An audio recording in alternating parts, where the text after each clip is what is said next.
ධර්මයේ නැවත නැවත ඇහුවාම තමයි ඒක නැවත නැවත තවදව නැවත නැවත අහන්න කියනවා. ඒක තමයි ධර්මයේ අපිට ඒක තේරුම් ගන්න තේරෙනවා.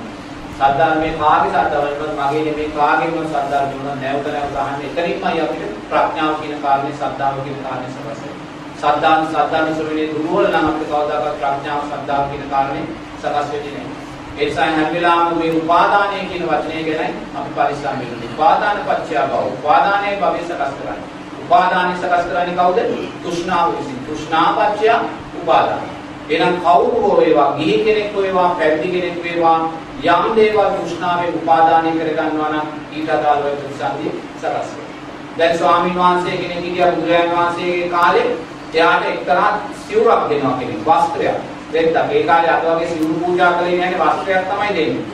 මේ ස්වාමීන් වහන්සේ වස් කාලේ පටන් ගත්ත හින්දා මේ වස්ත්‍රය දීලා එයාගේ නංගිට දෙනවා සහෝදරියට.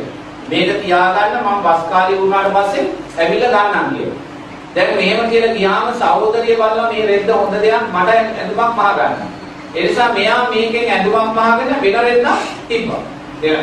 වෙන වස්ත්‍රයක් කියලා මෙයා මේ රෙද්දෙන් ඇඳුමක් මහ ගත්තා. දැන් ස්වාමීන් වහන්සේ වස්තු මාසේ ඉවර වෙලා ආවා. ඇවිල්ලා නැගණියකින් අර රෙද්ද වස්ත්‍රය ඉල්ලුවා. ඉතින් නැගණිය ගියාලා වස්ත්‍රය දුන්නා. දුන්නාම හාමුදුරුවෝ කියනවා නෑ මේක නෙමෙයි මම දුන්නේ.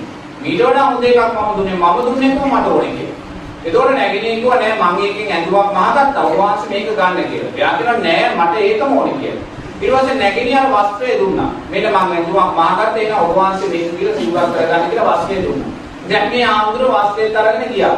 ගිහලා දැන් මේකෙන් සිවුරක් කරලා ඔක්කොම කරලා ආයිමත් මේ හාමුදුරුවෝ නංගිගේ ගෙදරට බැවිලා නංගිට කියනවා මම හෙට උදේට ගන්නම් මේක කියලා කියන්නේ කියලා. ඒ කියන්නේ මේ ස්වාමීන් වහන්සේ ඉතින් සීලය තුල හිටපු කෙනෙක් නෙමෙයි. නංගිට දුන්න සිවුර කියලා කියන්නේ හෙට උදේ ගන්නම් කියලා. නමුත් කියලා මෙයා ගිහිල්ලා පන්සලට ගියාම මෙයා රැ අපවත් වෙනවා. හාමුදුරුවෝ අපවත් වෙනවා.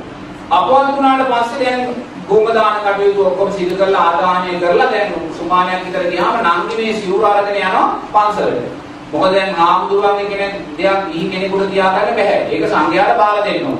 ඒ නිසා දැන් සංඝයාට බාර දෙන්න යනවා චීවරේ. දැන් යනකොට පන්සලේ බුදුරජාණන් වහන්සේත් වැඩ ඉන්නවා. දැන් ස්වාමීන් වහන්සේලාට චීවරේ බාර දෙන්න හදනකොට බුදුරජාණන් වහන්සේ කියනවා එපාට මවක බාර දෙන්න එපා.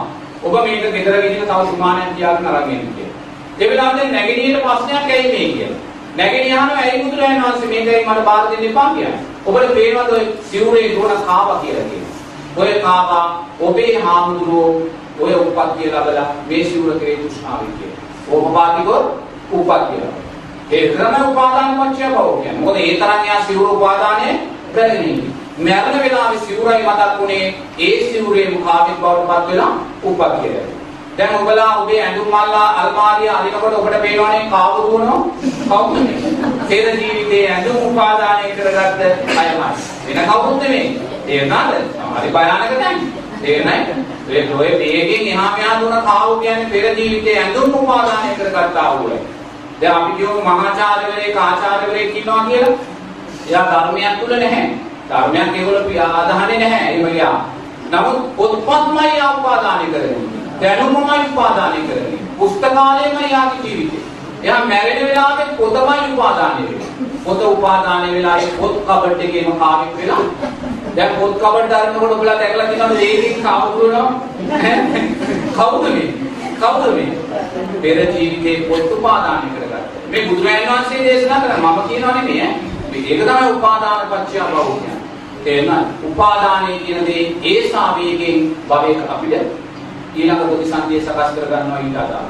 දැන් එක මහත්යෙක් කියා ඒ මහත්යාගේ විනෝදාංශයේ කකුල මාර්ගය. කකුල මාර්ගය තමයි විනෝදාංශය. මොහොතුකේ ජීවත් වෙච්ච මේ කෝටිපති මහත්යෙක්. මෙයා යකඩ කූරක් අරගෙන හැමදාම බාල්දියක් අරන් ගිහලා කකුල වල කූරට ඇනලා දාලා ඒවා සේවකින් ගෙනත් දෙනවා උයලා දෙන්න. දැන් මෙයා මෙහෙම ඉන්නේ මෙයා බරපතල වූ අනතුරකට ලක් වෙනවා. ලක් වෙනා මෙයා දැන් දැඩි සත්කාරයක එකකට ගේනවා. දැන් මෙයා මැරෙන්නයි යන්නේ. ඇත්තට මෙයා හිතනවා එයා මැරෙයි කියලා. නමුත් එයා මැරෙන්නයි යනවා කියලා හිතන වෙලාව එයා කියනවා මේ දැඩි සත්කාර ඒකකේ දින හැම කුණුණක්ම එයාට පේන්නේ කකුල් වේවා. කකුල අඳු දික් කරගෙන ඉන්නවා වගේ තමයි එයාට පේන්නේ. අපිට පේන කුණුණනේ පේන්නේ එයාට පේන්නේ කකුල් වේවා. දොස්තර මාත්‍යා ළඟට ආවම එයාට පේන්නේ කකුල් වේවා. එයි මොකද්ද වෙන්නේ යන්නේ? එයා කකුල් විතරේ ප්‍රතිසන්දිය ලබන්නයි යන්නේ. එයා තෘෂ්ණාවෙන් තමයි කකුල මැරුනේ. එයා මේක අකුසලයක් කියලා දැක්කේ නැහැ. අන්න දැන් එයා කකුල විතරේ උප්පත්තිය ලබන්නයි යන්නේ. නමුත් මේ මහත්තයා මැරුණේ නැහැ. මේ මහත්තයා මැරුණා නම් මේ ලෝකේ කිසිම කෙනෙක් විශ්වාස කරන්නේ එයා කකුලෙක් වෙයි කියලා වහනවා. ඔක තමයි බයන්න පාර. කිසිම කෙනෙක් විශ්වාස කරන්නේ එයා කකුලෙක් වෙයි කියලා. නමුත් එයාම අර මොහොතේ දැක්කා එයාට මොකද්ද වෙන්නේ යන්නේ කියලා. ඒ උපාදාන පත්‍ය බව. මොකද එයා තෘෂ්ණාවෙන් කකුල වැළුවේ. ඒතොරේ අකුසලයේ විපාක හැටියට එයා කකුල පිටරේට බහින්න යන්නේ ඇයි? අර වගේම මැරුණා. මොකද එයා කකුල මැරුවේ යම්සේද ඒ විදිහටම මැරුණා. මොකද ඔය කකුලෙක් වගේ තිරිසන් ලෝකෙට සත්වයක් වැටුනොත් එකම එක ආත්මභාවයේ 500 වතාවක් විතර උපදිනවා කියලා බුදුරජාණන් වහන්සේ කියනවා. දැන් ඔය කුකුල්ලු හරක්කු එළුව උරේ ඉන්නවනේ. ඒගොල්ලෝ එකම කුලේ 500 වතාවක් විතර ඉපදෙනවා. දැන් කුකුලෙක් මැරුණොත් කුකුලෙක් වෙලාමයි ඉපදෙන්නේ. මොකද ඒගොල්ලෝ මැරෙන වෙලාවට වෙන උපාදානයක් නැහැ. කූඩුවමයි විතරේමයි උපාදානය වෙන්නේ. හරකෙක් මැරෙන වෙලාවට රැළමයි උපාදානය වෙන්නේ. ඒ නිසා මේ කුලවලම ඉපදෙනවා කියන්නේ. ඒතකොට දැන් හරියා කකුලෙක් වෙලා ඉපදුනා නම් ওই කකුළු ආත්මභාවයේ තුල ආත්මභාව 500,000 ඉපදෙනවා. තේරෙනවද? එයි අර විදියටම වැටුණා. ඒක ඕක තමයි භවය කියන්නේ. ඒකයි බුදුරජාණන් වහන්සේ කියන්නේ හිස ගිනිගත්තේ ඒ ගිනි නිවන්නේ යම්සේ මේ භව ගින්දර නිවා ගන්න කියලා කියන්නේ ඒකයි. එක තරමේ උන්වහන්සේ අකුණු සැනක් ගහන මොහොතක් පාසාවත් භවය වර්ණනා කරන්නේ නැහැ. භවය වර්ණනා කරන්නේ නැහැ. රාහුල කුමාරයා දායාද දෙන්න කියලා අතින් අල්ලගෙන එනකොට බුදුරජාණන් වහන්සේ දුන්නේ සැබෑම දායාදේ තමයි මේ චතුරාර්ය සත්‍ය අවබෝධය කියන කාරණය. එහෙනම් මෙහා දෙන දායාදයක් උන්වහන්සේට තිබ්බේ මොකද මෙහා දායාදයක් දුන්නා නම් ඒ දුන්නේ දුකමයි. තේරුණා? ඒ නිසා අපි මේ යන්නා වූ ගමනේදී අපි යන්නේ දුක සොයාගෙනද සැප සොයාගෙනද යන කියන කාරණේ අපි දකින්නවා. මොකද අපි යම් හේකින් භවයට නැවත වැටෙනවා. ඒ භවයේ දුක විඳින්න වෙන්නේ අපිටමයි. මොකද මෛත්‍රී බුදුරජාණන් වහන්සේ පහළ වෙන තව අවුරුදු ලක්ෂ 25ක් වත් යනවා. අවුරුදු ලක්ෂ 25ක්. අපිට මේ අවුරුදු 70 කොච්චර දිගද කියලා පේනවනේ. අවුරුදු ලක්ෂ 25ක් වත් යනවා මෛත්‍රී බුදුරජාණන් වහන්සේ පහළ වෙන්නේ. මිනිස්යාගේ ආයුෂ අවුරුදු 80000ක් කියලා යනවා.